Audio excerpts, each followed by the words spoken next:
You are listening to the Horse Radio Network, part of the Equine Network family.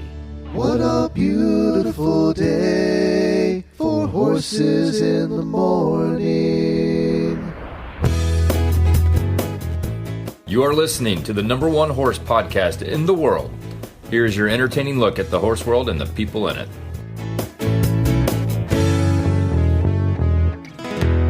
Good morning. I'm Julie Broadway, president at the American Horse Council. And I'm Megan Arsman, communications and marketing specialist for the American Horse Council. And you are listening to the special monthly American Horse Council episode of Horses in the Morning on the Horse Radio Network for November 7th, 2023, episode 7. Good morning, Horse World. It's time to hear from the American Horse Council in this monthly episode of Horses in the Morning. Thank you for tuning in with us this morning. Julie, you and I have a lot in common when it comes to horses, and one of them is that we come from a background of showing horses. Yes, that's right. I grew up doing some trail riding and a breeder and a number of things, but spent a lot of time in the show ring, love to show. I'm a little competitive.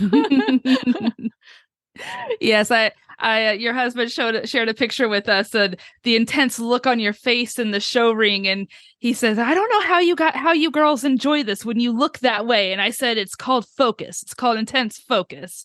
But yeah, I'm the same way. Grew up showing open shows and 4-H high school rodeos and stuff, and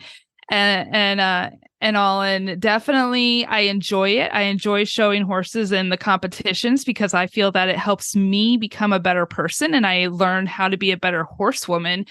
But it's always been it's been in the forefront of my mind, and I'm trying to do this with my own daughter now, who is 8 and showing miniature horses.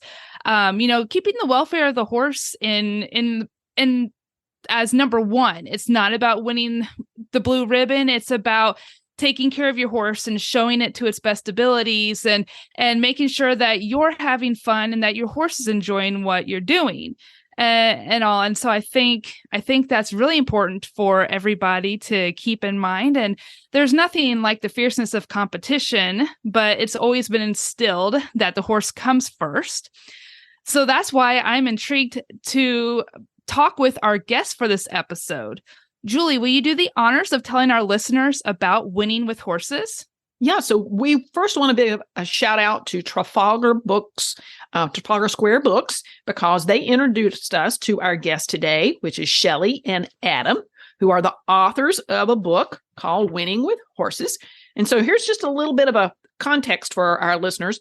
Is it possible to simultaneously be passionate about winning in equestrian sport and about the welfare of the horses? So Adam and Shelley share their keys to success and the struggles and celebrations that have taught them along the way through the lens of their disparate and yet synchronized experience in the intense realm of world-class equestrian sport. So they explore a lot of topics of concern and things worth considering. They range from the role of natural training methods and horse-human communication to options offered by therapeutic alternatives, best steps when preparing the human and the horse for competition, and some of the things that we don't like to think about, like the inevitable retirement reality that sometimes comes as part of this. So we're really excited about having them with us today. Turn your love of horses into savings with equine discounts through the NTRA. Purchase through equine discounts and receive great savings on well-known brands like John Deere, Sherwin-Williams, Big Ass Fans, Farmers Insurance, and Office Depot. Join thousands of other equine members and support companies that give back to the industry we all love. Call 866-678-4289 or visit equinediscounts.com to start saving today. So that brings us to our guests, the authors of the book Winning with Horses. Adam Snow was a professional polo player for 34 years, whose career highlights include winning 2 U.S. Open titles, competing in the Argentine Open in 1998 and 2004, winning Best Plain Pony prizes for his horses, and twice being named Player of the Year. He was inducted into the Polo Hall of Fame in 2014. Now retired from polo, he's giving back to his beloved sport by coaching and mentoring, writing, and announcing polo games for television. Adam grew up in Hamilton, Massachusetts, and received a degree from Yale University, where he also played ice hockey and lacrosse. And Dr. Shelley Onderdonk was born and raised in San Mateo, California, on the other side of the country. She did her undergraduate studies at Yale and received her doctorate of veterinary medicine at the University of Georgia. She has continued her medical education through the International Veterinary Acupuncture Society and the Chi Institute. Dr. Shelley's integrative veterinary practice, which has been active since 1998, incorporates the best of Western medicine, acupuncture, manual therapy, equine sports science, and rehabilitation for the benefit of her patients. She is an avid environmentalist, writer, and yogini. Dr. Shelley and Adam met at Yale and were married in 1989. They've since made Aiken, South Carolina, home where they are parents to their 3 sons, and manage New Haven Farm, as well as written 2 books together: Polo Life, Horses, Sport, 10, and Zen, and of course, Winning with Horses. Dr. Shelley and Adam, thank you very much for joining us. This is a great topic as equestrians are starting to reevaluate their 2023 show year, and they're preparing for next year already. So thank you so much. Pleasure to be here. Thank you for having us.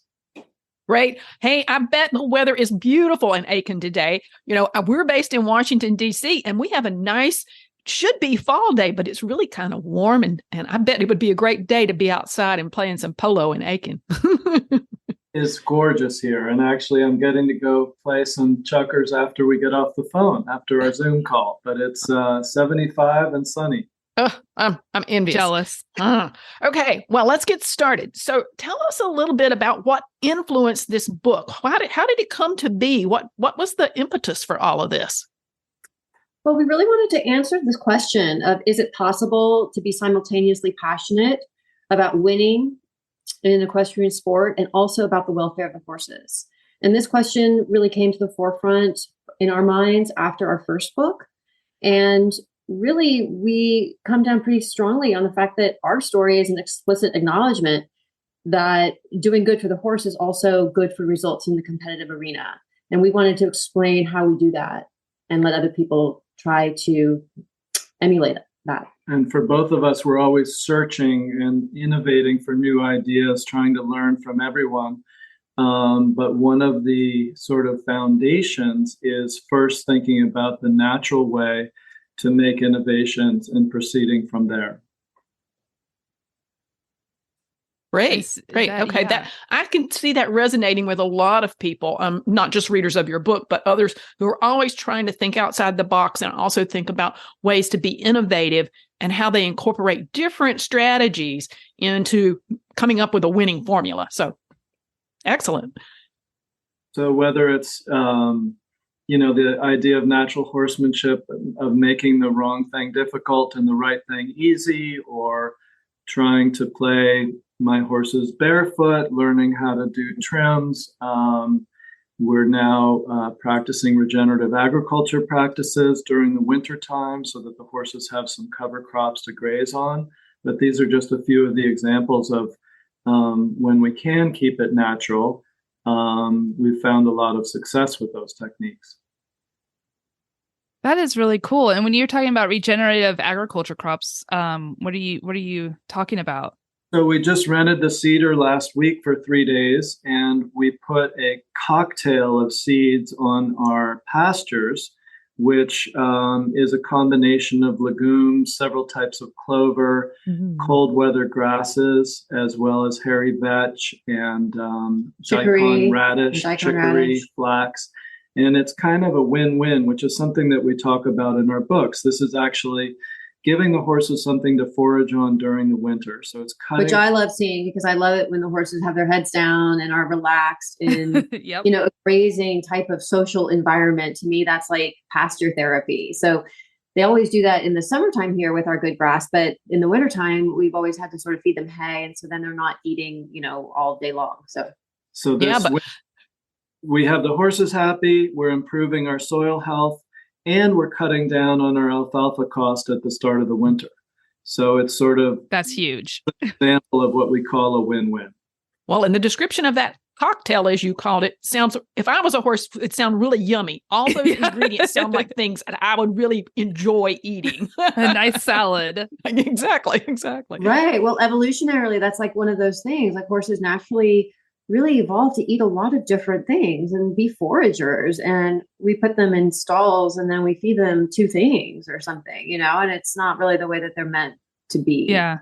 And it wasn't the reason, but if we don't have anything in the fridge, we can always go out in the pasture. Salad greens for our salad. There you go. A twofer. So Adam and Dr. Shelley, I always like when I hear personal examples of when you're taking on a new mindset and you're taking on a new competitive mindset and seeing the results. Can you share a story, or can you share an example of a horse that or horses maybe that have made improvements with this new mindset that you are trying to get across in your book? So I'll start. Well, we both sort of have answers to that, but I'll start with mine. Is that it's not necessarily a new. For me now, it's an old mindset. But when I first started acupuncture training, it was a new mindset. And so that was in 1998. I graduated from veterinary school in 97. And then I started my acupuncture training. And it was a really new mindset. And what I evolved into doing is really thinking about horses' health more preventatively and really trying to get in before the crisis. And that's very, very true with the sports medicine horses and and the high performance athletes, especially. So, I've just seen countless, now, 25 years later, numbers of horses that benefit from that more integrative approach to medicine. And with the idea of like making small changes early versus having to make, huge adjustments later. And from my perspective, I was always looking for a competitive edge. So I would want to innovate to try new things that could enhance my partnership with the horses that I was playing. And one story came to mind. I had bought a mare named Amy, and she was very nice. She was like older, 10 years old, I think, when I bought her, 9 or 10. But she would turn with her shoulder inside and leave her head to the outside. And I remember working with somebody here in Aiken, Julie Robbins, who I think did a Pirelli certification course and is a natural horsemanship person, on the ground, and she was teaching me to do a 1-rein stop in just a halter and a lead rope and get Amy to do a 1-rein stop and break over behind as a way to sort of get her following her nose. And this was just at a walk and a trot. It's not like schooling at a gallop out on the schooling field. And that translated almost immediately to her on the playing field, just having her whole body in the shape of the turn that we were making, which is what I wanted.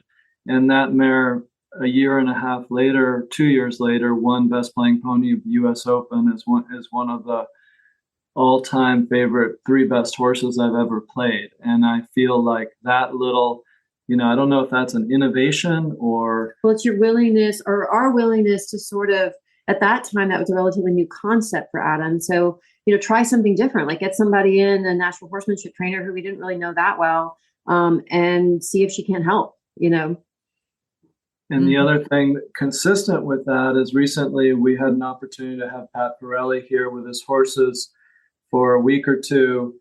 And he said something that, Adam, the process doesn't always have to look like the product. And what he meant is, like in the polo world, a lot of people school their horses before they play them, like they're on the polo field. And he was saying you don't have to pretend you're on the polo field when you're schooling. Think about something that could make them supple, happy, feel good as a way to get them to performing their best.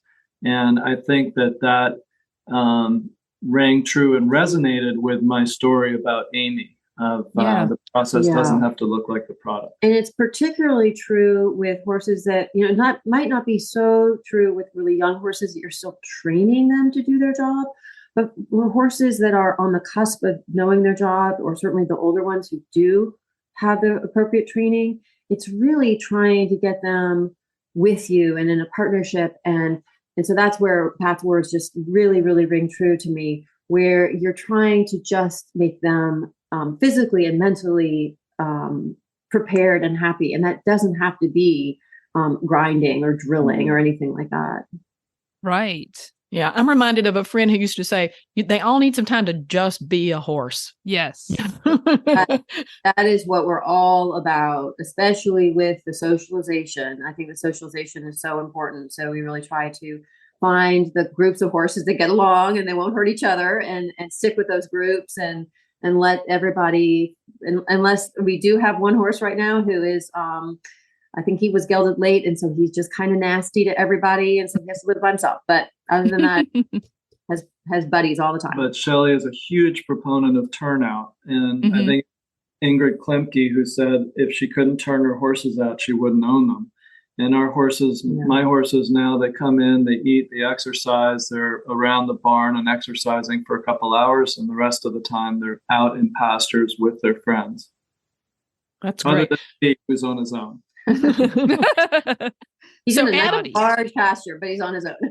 Adam, tell me what you feel is the responsibility of the rider or the trainer with a sport or a show horse. What's their role or their responsibility there? So that's a great question, because when we're in the moment of competing and really going all out, whether it's, a 5-star event or the US Open finals or what have you, I think we have to let go and really trust what we're on. And we've already put that foundation into our partnership with that horse. And so we really can't be thinking a whole lot about them. We need to be thinking about performing the task at hand. So I believe what our responsibility is to choose the right people. I'm talking about the veterinarians, the groom, the farrier, so that when we're giving the horse everything before we do go into the competitive arena, and then we can trust that we've done everything and given the horse everything we can to basically perform freely and do our job together the way it was meant to be performed. Megan and I were talking before you guys joined us about our individual careers in the show ring. And one of my favorite trainers, your horse knows his job. Just stay out of his way. Yeah. Just trust him. He knows exactly what he's doing. Totally. There's a freedom and a fluidity to it. And you already have this sort of combination with your animal. And it's I try to look and play. So it's just like not even think about that second nature, my connection with my horse. But I am able to have that trust because people like Shelley back at the barn, I know the horses are eating what they need to eat, that they're exercising, that they've been legged up properly, that, that little scratch on the side of the shoulder was taken care of, that, everything is there so that we can fully trust and perform and be in the moment of performance and competition. And that I find that it's so important to have the people behind you in the barn so that you can go out there with a trusting mindset. So that's what I... Sorry, go ahead. No, I was going to say, I'm going to deviate for a minute. I think oftentimes people who aren't familiar with the polo world have preconceived ideas that the person riding the polo pony doesn't own the polo pony, doesn't work with that polo pony. They've catch ride, so to speak. Talk a minute about the polo world and how many of the horses that are used are sort of the string that the teams use versus those like you've got that are your own horses. Right. So for the first 5 years of my career, I think I didn't have horses coming out of college. I couldn't afford them, but I was a good enough player that people were inviting me to play on their string of horses. So I was being hired by a sponsor that would have 12 horses. He'd play 6 and I'd play 6. But I very much treated those horses. I knew them well. I felt like I was responsible for them, even though I didn't own them.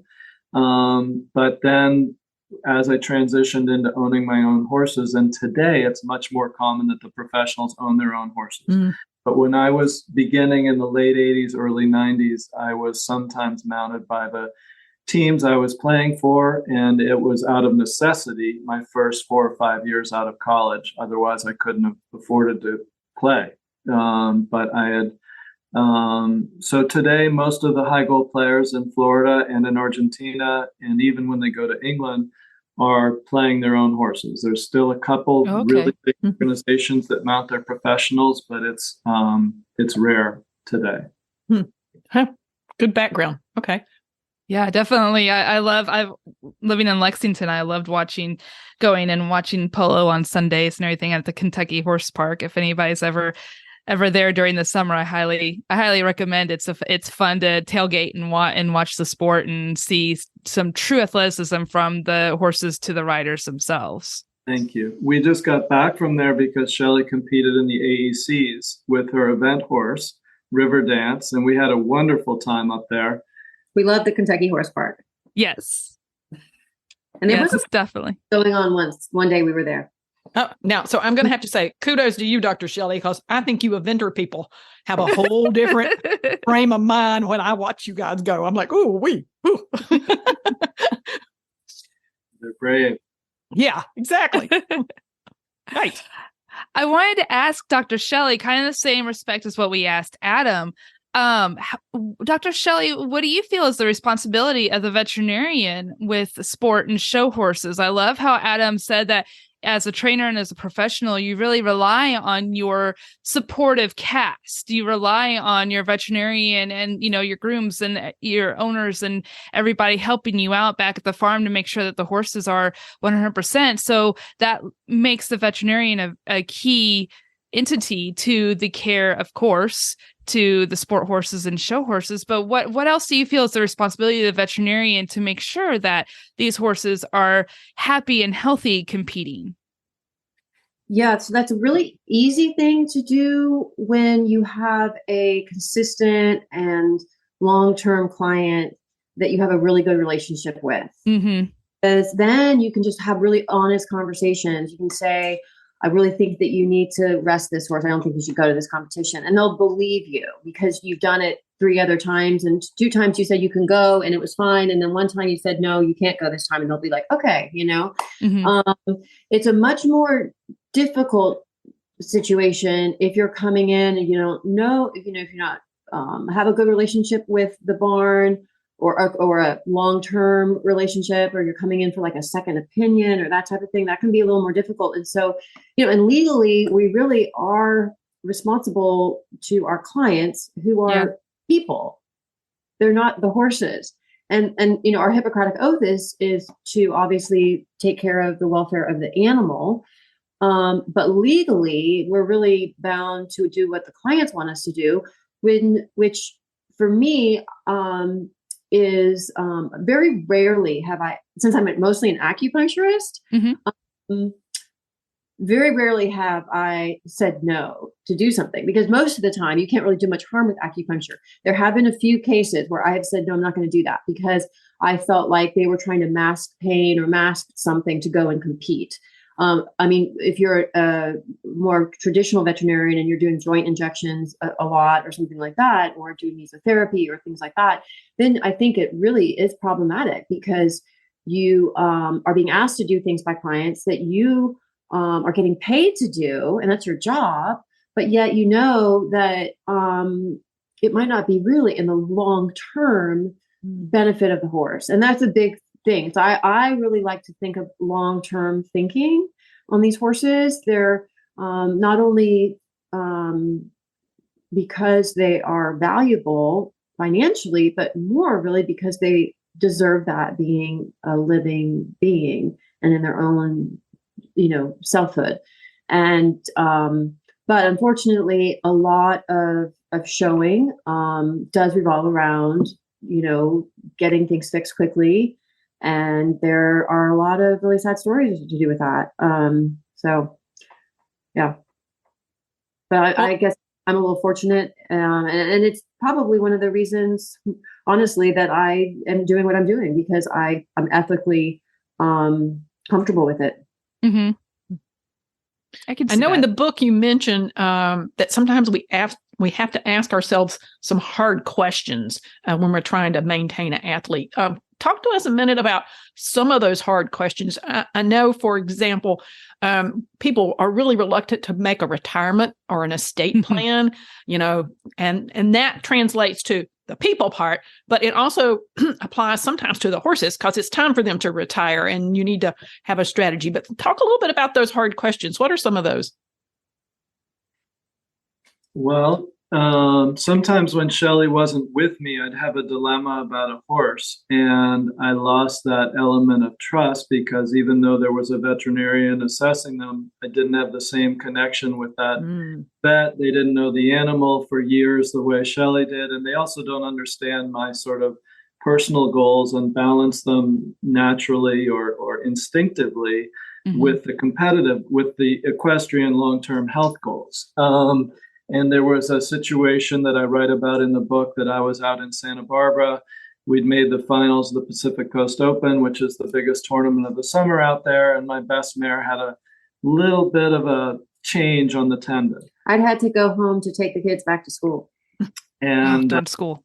The veterinarian out there had ultrasounded her, thought she was okay to play, but I just didn't feel right about it. And Shelley's like, go in that stall and really put your heart in your hand and feel it and try to sense how Tequila's feeling. And I ended up playing her. She didn't break down. She didn't injure herself, but I played her, I realized, without that level of trust. And we went into that final chukker 2 goals up. I played Tequila because she was my best horse, but I was playing her scared and doubting, and we lost by a goal. And I learned this big lesson that I'm, better. Well, that when Shelley was with me, how much I trusted her decision. So if she said, yes, she can play, I would have played her all out, flat out. But since I was making the call myself, I didn't have that level of trust. I would have been better playing, not as talented a horse, but all out with a trusting because mindset. he had the seed of doubt in his head. And Yeah. it's hard to really give yourself, to the competition. Just kind of touches back on what he was saying earlier. It's like, at really high levels of competition, like especially in a sport like polo or eventing or racing where they're dangerous. It's like you've got to be 100% focused on your job at hand as the rider in those situations to keep yourself and your horse safe. Right. So having these niggling doubts of like, oh, my horse is not quite right. It's not a good way to proceed. So, yeah. Yeah. And I can so see the same, him being concerned, not only for himself, but also having that niggling little doubt makes him concerned about how hard do I push my horse? Because, Exactly. I love this horse. I want to take this horse home with me. Yeah. Exactly. Because you're worried about the horse, and then how can you compete if you're worried about the horse? It's very hard to. I mean, there's only a very small number of times. Fortunately, I can count them on one hand or less. But the times that I've made a decision that has hurt one of my horses are probably the times that I feel the worst. And, in my all the years that I've been caring for horses. Not intentionally, of course. Yeah, I get that. But I okayed an injection of an ankle in my last U.S. Open in Florida, and that was also I was not there. She wasn't there. No, she straight back to work. She can play on Friday. I'm like, are you sure? We always give them 3 days off. And anyway, it went septic, and so there are regrets with making but every time or each time, not many, but the decisions, what's it called when a human makes a decision that hurts a horse? Iatrogenic. Mistake is probably the most painful for me. It's terrible because they're giving us everything. And the least that we can do from our side is give them everything. It's love and food and the things that are important to them, social with their friends and security and knowing that we're not going to hurt them. Yeah, but I can also sense that there were some lessons learned through those experiences, Adam. Absolutely. Yes, for sure. And we try to be learning every day. I think that's one of our philosophies as well. And, so innovating, learning, keeping it natural, and trying to combine those things in our own philosophy. Mm-hmm. Right. It's so important to have those conversations with yourself when you're thinking about your horse and when it just might be time to retire or just maybe time to move on and all. And I think addressing those in your book is really special and important for any horse ride, even if you're not competitive and all, and you're learning when it might be time to move on to a different horse or something like that. I think that really comes down to just being in tune with your horses and Mm-hmm.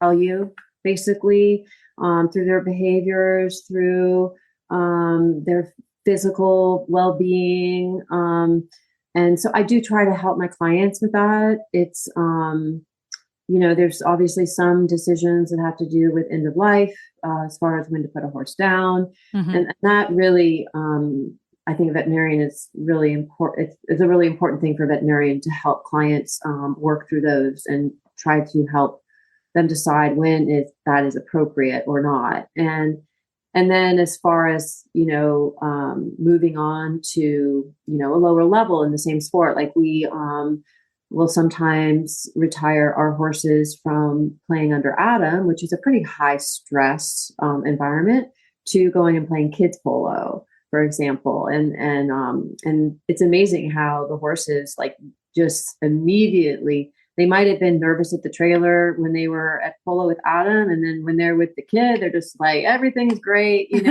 Just, they understand pressure and they understand pressure has been removed basically.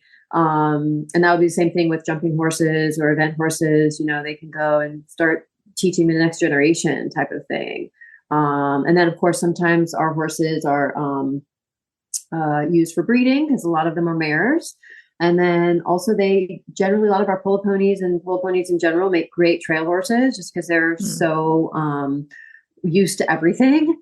And so they can be used for that too. Yeah. That is so cool. I love it. How about the questions for the rider?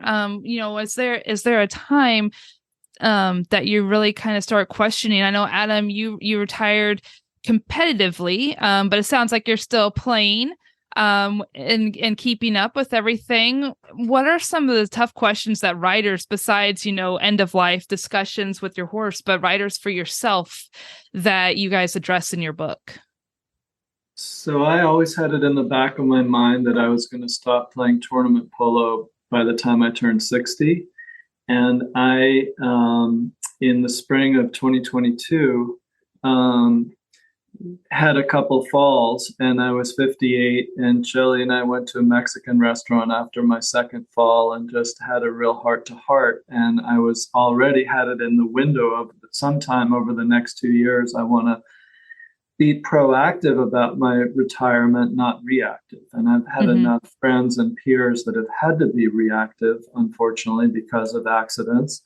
And so it was actually easier than I would have expected, because I made the decision that night, picked up the phone, called 2 sponsors that I was committed to play with, and explained the situation. They both understood, and I shifted from a playing role to a coaching role and found substitutes. And then as a result of having more free time, I've been available for all these other opportunities that have come my way, whether it be coaching or announcing, or I was the horse master last fall in Florida for the FIP International Tournament. And so it feels like I'm still able to give back in the sport, maybe even more so than with my playing into my late 50s.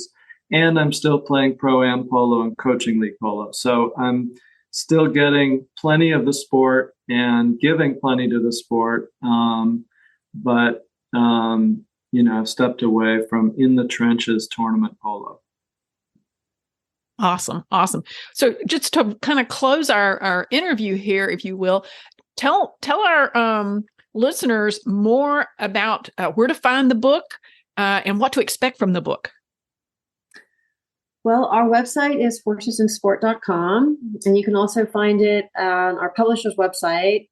That would be learning more about us. You can buy the book at our publisher's website at Horse and Rider Books, or on Amazon, or any number of hopeful bookstores. You could find it.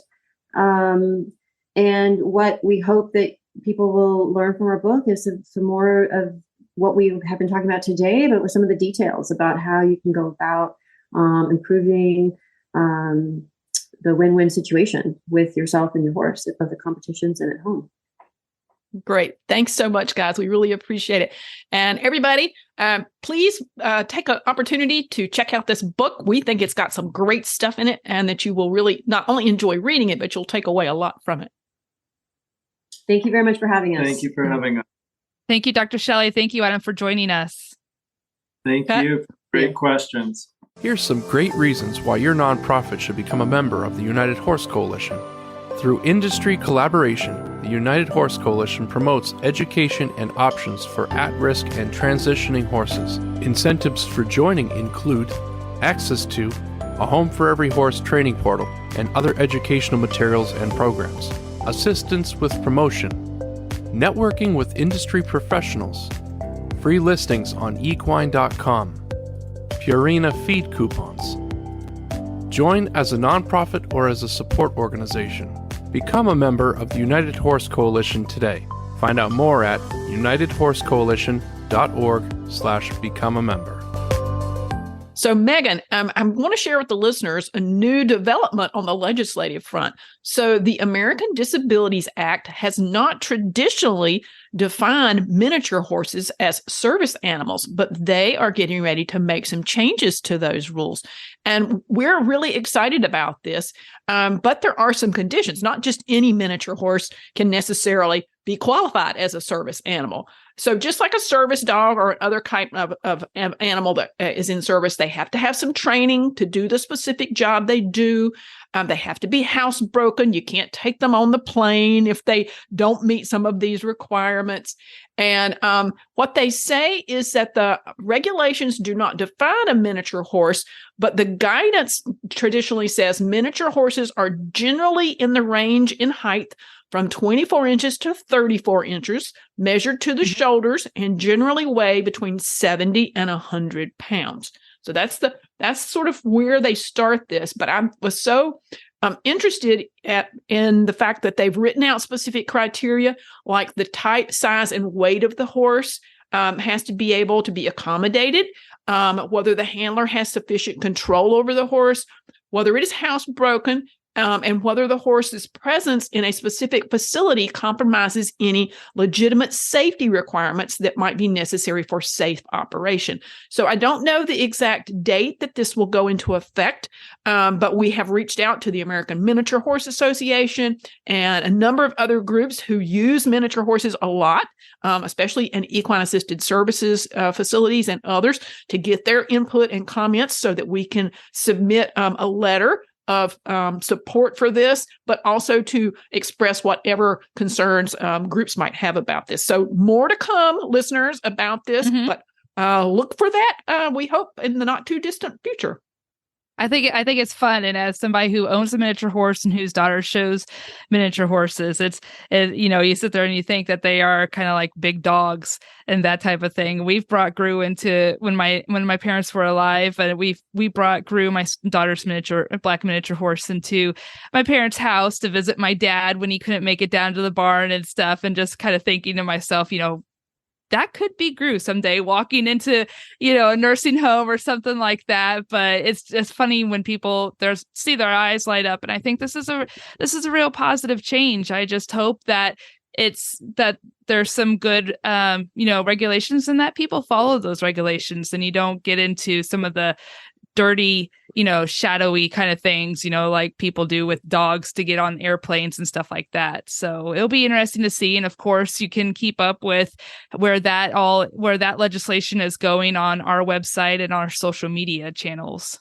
Yeah, I can tell you that in equine assisted services facilities, they use a lot of miniature horses, but they mostly use them in nursing homes or hospitals or other kinds of outreach or community kind of things. So there's lots of places where miniature horses go today, even though they're not even clearly defined as service animals already. But this is going to make it a lot easier to use them in a number of sort of emotional support or other types of ways. So I'm looking forward to seeing how this plays out.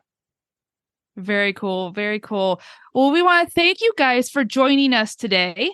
I think there was something that everyone can take away from our conversation with Adam and Dr. Shelley, and you can find out more about them and both of their books on their website, which is horsesandsport.com, and we'll have a link on our show notes below.